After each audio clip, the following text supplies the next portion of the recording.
കോളേജിലേക്ക് എത്തിക്കഴിഞ്ഞാൽ ഞാൻ ആദ്യം ഓടി പറഞ്ഞ് പോകുക എൻ്റെ ഫ്രണ്ട്സിൻ്റെ അടുത്തേക്കാണ് കേട്ടോ. ആദ്യം പോയത് അമ്മൂൻ്റെ അടുത്തേക്ക്. അവളെൻ്റെ ചെറുപ്പം തൊട്ടായിട്ടുള്ള ഫ്രണ്ടാണ് കേട്ടോ. വീടിൻ്റെ തൊട്ടപ്പുറത്തായിരുന്നു. ഇപ്പോൾ അവൾ വീട് മാറിപ്പോയി. ഇപ്പോൾ രണ്ടാമത് ബേബി എന്ന് പറഞ്ഞപ്പോൾ ഉണ്ണീനെ ഒന്ന് കാണാൻ പോയതാണ്. ഉണ്ണി നല്ല ഉറക്കായിരുന്നു കേട്ടോ.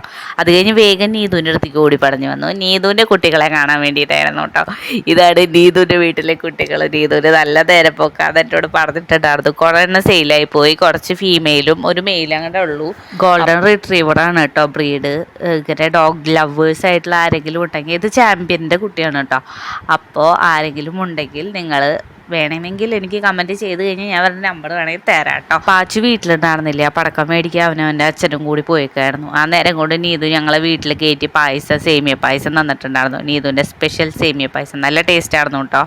പായസം കൂടി കഴിയുമ്പോഴേക്കും പാച്ചു പിന്നെ എത്തി. അങ്ങനെ നീരവും പാച്ചും കൂടെ പടക്കം പൊട്ടിക്കുക. എൻ്റെ വീട്ടിൽ പടക്കമൊന്നും പൊട്ടിക്കാറില്ല. അപ്പോൾ ഇവിടെ അതുകൊണ്ട് തന്നെ കമ്പിത്തിരി മത്താപ്പൊക്കെ എടുത്തു കൊടുത്ത് നീതു പൊട്ടിക്കാൻ വേണ്ടി സഹായിച്ചു. അപ്പം നീതു അവരെ നോക്കുന്നുണ്ടല്ലോ വെച്ചിട്ട് ഞാൻ പട്ടികുട്ടികളുടെ അടുത്ത് തന്നെയായിരുന്നു കേട്ടോ.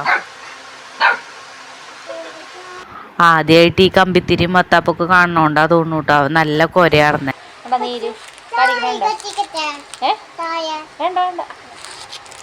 എൻ്റെ വീട്ടിൽ പടക്കവും കമ്പിത്തിരി അങ്ങനെയൊന്നും മേടിക്കാറില്ലാത്തതുകൊണ്ട് തന്നെയാണ് കേട്ടോ ഇവിടെ കത്തിക്കാൻ നീതുമായിട്ട് കൊടുത്തതാ. അപ്പോൾ അത് കത്തിക്കണതിൻ്റെ ഇടയിൽ ഞാൻ വീണ്ടും പട്ടിക്കുട്ടികളുടെ അടുത്തേക്ക് ഓടിപ്പോയിട്ടോ. ഇവിടെ ഒരാൾ ഉറങ്ങാണ്ട് ബാക്കി എല്ലാവരും ഉറങ്ങുമ്പോഴും ഇതാ ഇങ്ങനെ ലോകകാര്യം കൂട്ടിലെ കാര്യങ്ങളൊക്കെ അന്വേഷിച്ച ഒരാൾ ഇങ്ങനെ നടക്കുന്നുണ്ടായിരുന്നു. ഞങ്ങൾ നല്ല സെറ്റായിട്ടോ. എനിക്ക് ഭയങ്കര ഇഷ്ടമായി. ഇത് ക്യൂട്ടാട്ടോ. ഇവരാണോ ഇവളാണോ എന്ന് അറിയില്ല. ഞങ്ങൾ സെറ്റായി.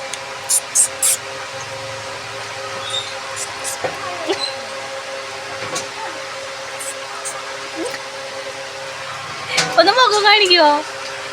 ഹായ്, ഹലോ ഹലോ, നീയാണോ ബ്രൂസിലി? ഞാൻ ആലോചിക്കായിരുന്നു നീതുവിൻ്റെയൊക്കെ ഒരു ഭാഗ്യേ എന്ത് ഹാപ്പി ആവില്ല ഇങ്ങനെ നിറച്ച പട്ടിക്കുട്ടികളും. ഇടയ്ക്കിടയ്ക്ക് ഇങ്ങനെ പട്ടിക്കുട്ടികളും പറയുമ്പോൾ നല്ലൊരു സന്തോഷമുള്ള കാര്യങ്ങളാണ്.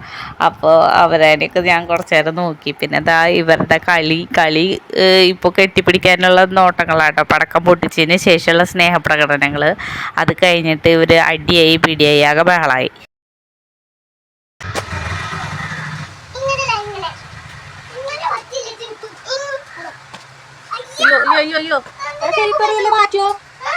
ഒക്കെ കഴിഞ്ഞ് കുറച്ച് നേരം ഞങ്ങൾ വീട്ടിലെത്തി. അങ്ങനെ കുറച്ച് നേരം ഇരുന്നപ്പോഴേക്കും അച്ഛനും എത്തിയിട്ടോ. അച്ഛൻ ചിക്കൻ മേടിച്ചിട്ടുണ്ടായിരുന്നു. പിന്നെ ഞാൻ ചിക്കൻ, അമ്മ വന്നിട്ടുണ്ടായിരുന്നില്ല, തൃശ്ശൂരിൽ ബ്ലോക്കാണ് പറഞ്ഞിട്ടുണ്ടായിരുന്നു. അപ്പം ഞാൻ വേഗം ചിക്കൻ വെക്കാനുള്ള പരിപാടിയായിരുന്നു കേട്ടോ. അങ്ങനെ ഇന്നത്തെ വീഡിയോ ഇത്രേ ഉള്ളൂ. Tata bye bye, see you. ഇനി വിഷുവിൻ്റെ വീഡിയോ ആയിട്ട് പുതിയത്